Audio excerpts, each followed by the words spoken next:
podcast. It's your main Fontaine, the Devil's Advocate, and I'm with my boy MALO. What's up? Yeah. And I just want to put my boy on blast because he's done a lot over the past few decades, or a couple decades, because he's not that old. Past couple decades that, has been in the inner city and in the hood and whatnot. And I want to put y'all on blast with my boy MALO. Just keep it low key, man. That's it. Yeah, it's gonna be low key. Don't worry about it. First, what got you into art and drawing? Oh man. So I've always had, since a kid, I've always been able to draw and shit, But Right. honestly, like I never really cared for it. The passion's always been there, but didn't take it too seriously.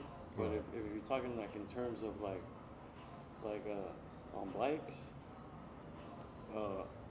it basically started because I used to have an airbrush artist. I don't want to say his name because he's painted a lot of bikes, I got you. But homeboy was putting me off. Like he used to do all my airbrush, I used to paint him, and then he would do my airbrush.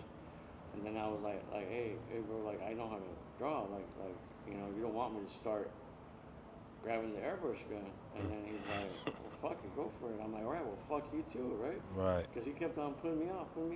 Right. So then, out of spite, I just grabbed the airbrush gun and I was like, all right, well, fuck it, here it is. Just started to get down. And people would come to me like, hey, you airbrush? And I was like, yeah.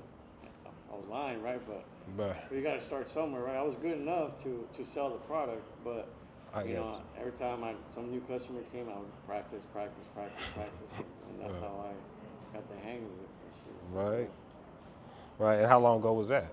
Oh man, I didn't start airbrushing till like I want to say maybe 2010. Oh, okay. Okay. And how did you learn how to draw?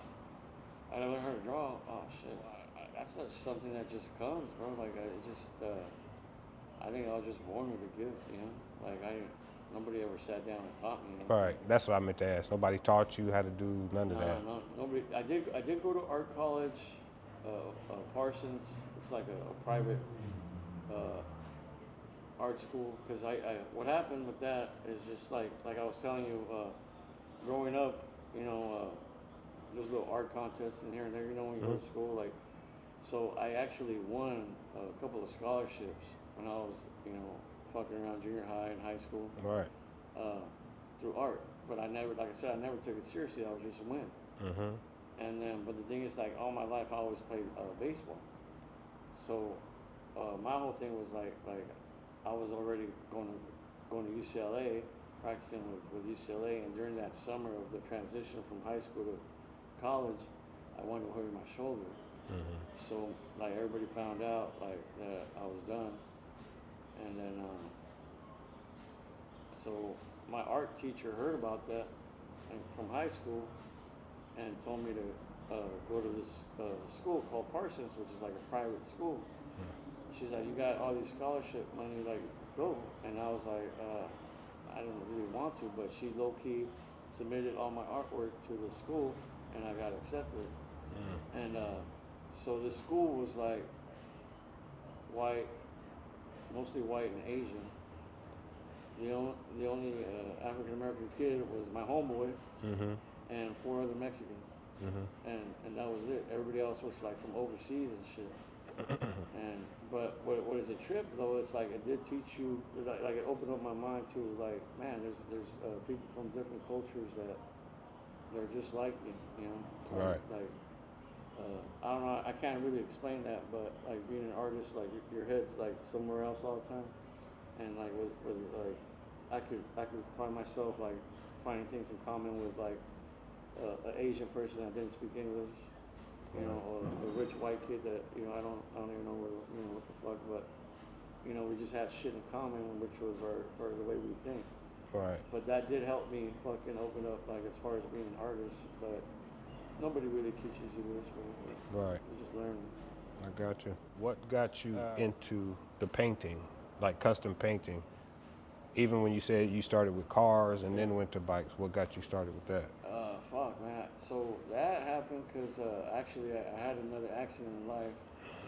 I used to own a construction company, and then I fucked up my back. Oh, right. So like I was like 3 years out of work type of deal. and I had to pick up something to like, you know, get motivated and get going again, my body. And I joined a car club just for the fuck of it, you know. And then I would go to homeboy shop and watch him, you know, do stuff to the cars and paint and all that. And I was like, man, I could do this, you know. So I fucked around and started messing around with it, and fucking, it was easy. Right. It was easy, bro. And I was like, fuck, I'm opening up a shop. You know, so Oh shit. that was it, dude. And that's how you got your first shot. Well, I started in man, I was right here in Crenshaw Imperial, man. When I first started, I was working at a homeboy shop on Slauson and Century. Yeah, I was over there, bro. Fucking good, man. Right. I was there for about a year until I moved over here to open up a shop. Oh, okay. And how long you been in this one? This one here, wow, 13 years. Man. Shit. So you say you've had this shop for 13 years. Yeah. So in all, how long have you been painting? Cars, bikes, all that shit? Well, I mean, I don't want to, like 20 years? Yeah. Oh, okay. 20 Yeah, years. shit, that's a long fucking time. What big projects have you painted that you feel like telling on yourself? I feel like telling. Yeah, I'll tell on you, but I don't, you know what I mean? Well, I'm gonna let you, because you know more of your own work than I would know. So well, I mean, it don't matter now, I guess. You know, it's been a while. it's been a couple years. I've done stuff for like Bud Light, Netflix, American Express, NBA. I've done some athletes as well, and some music entertainers as well. Music entertainers. And you also got some projects going, and I want you to kind of explain them for basically the world.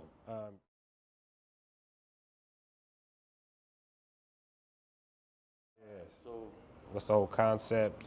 yeah. What made you start it? All that good shit. All right, so VICLASOS is actually what we call MALO, right?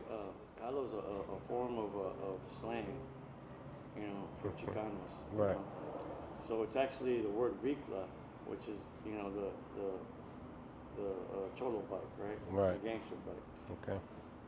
It's called a Vicla, which comes from bicycle, which is bicicleta. Right. You know, so that's where it comes from. So I created the word VICLASOS. Like I said, it's a form of MALO slang. You know, just added to it to make it my own. I got you. So basically, what I do with VICLASOS is I celebrate the culture, you know, and I try to bring all my people together, you know, and when I say I celebrate the culture, I celebrate the, you know, the beauty of the bike, you know, the story of the bike, but our culture as well. As far as, you know, when you go in there, you know, every ceremony, every show I started with the Aztec ceremony, you know, which blesses, you know, the four corners, you know, and which in return blesses the riders, you know, on a safe journey. Right. You know, so I always started like that, and I incorporate like, you know, the singers, the dancers, the mariachi, the folklorico. So that's what I do. I just bring my whole culture into this, and you know, and try to give the Vicla the respect that it deserves. You know. Right. So you know, because we all know whether it's a Vicla or other bike, man, it costs a lot of money, and you know, to build these bikes. And you know, for the most part, a lot of these bikes, you know, mean a real something to that person, that owner individually. Right. So you know, I'm just trying to bring it to another level where, you know, not at a parking lot type of deal, but at, you know, a museum. That's where you go. Right. At a museum. Right. level, Right. To give it that whole ambience, that whole respect, you know. I got you. I got you. The Beans and Rice Project. Explain that. All right, so the Beans and Rice Project actually, you know, it's mostly for the youth that's interested in the arts, right? And then along the way, we try to help them as much as we can. So there's been stuff like we do backpack drives, we do the toy drives, and you know, back to school drives where, you know, we give the kids shoes, you know, backpacks, supplies, you know, haircuts, you know, to get the year started. And all that money comes from VICLASOS. You know, so when I do something, bro, it's got to be community oriented, or else I won't mess with it. Right. So like when you buy a shirt off of me, like a little percentage goes off to the side. When you buy a ticket to my show, I put a little bit of money to the side. Right. And that's how I generate money and help out my community. And this is all community. It's not government funded, you know, none Right. of that shit. Like Right. I'm not asking for free money or nothing like that. This is all, you know, people just, you know, going full circle. I got you. The MALO Vida. That's your clothing line, correct? So, well, yeah, it's the old ladies' clothing line. Oh, okay. Yeah, Okay, yeah. well, shit. Yeah, but, you Is know, she your old lady, motherfucker? so, yeah, MALO Vida, basically, that's the same thing, right? It's the percentages off the sales we save and give back to the Beans and Rice Project. I got you. So MALO Vida is actually, you know, you're asking for forgiveness for your sins, you know, for all the bad shit that we've done, you know, and of course, you know, we've all done a lot of shit. So, you know, this is my way of giving back for, you know, and asking for forgiveness for all my wrongdoings in life. Right? Oh, that's dope. All right, and tell me about this bike right here. All right, so this bike you guys see right here, started off, I'm the only Mexican fucking sponsored by Harley, and we're in the hood, right? So Harley Davidson blessed me with this bike. It's a 2024 Street Bob, basically a Dyna. Okay. And I'm decking it out into you know, a Vicla. But the whole purpose why they gave me this bike is that on the weekends I have a group of kids that come in here, Right. and I teach them how to work on bikes. So, you know, this is where we're at now. You know, we're almost done. But yeah, you know, that's what I do on the weekends is you know, I focus on, you know, helping these kids. You know, a lot of these kids that come, you know, from this community, you know, are involved, you know, biker and stuff like that community, right? So, Pops is not around, you know, type of deal. I got you. So, you know, I do the best that I can to help them out, you know, and just have a good time, you know. They're all teenagers, they're all about 13, you know. And yeah, this is what we've done, you know. It's I've actually, what I'm doing is right now is I'm incorporating in the whole paint. Those are the kids that participate. So the little that's tight. Aztec warriors. You know? That's so, tight. like right here, I'm gonna put them on right here too. You know. That's dope. So that's what I'm doing is I'm putting them into this paint. You know, and hopefully, you know, Harley, you know, likes what I did. But yeah, you know, it's been a mission. You know, I put a 2000 Road King front end on it. Okay. Yeah, and then you know, the rest is a Street Bob. You know, we stretched out the fenders and, you know, did all kinds of stuff. And, you know, thanks to a lot of sponsors, bro. A lot of people been helping out. You know, giving me free parts, man, because you know, shit, it's expensive. Yeah, all the time. But yeah, this is the kind of stuff that you know, we do as far as like giving back to the community as well. You know, Right. Like, you know, just all you gotta do is spend some time. You know, that's it. I got you. You know, some time. But you know, hopefully we can get black and brown kids, you know, to do this, you know, together. Yeah, real talk. That's the plan for the future. Well, I appreciate your boss, man.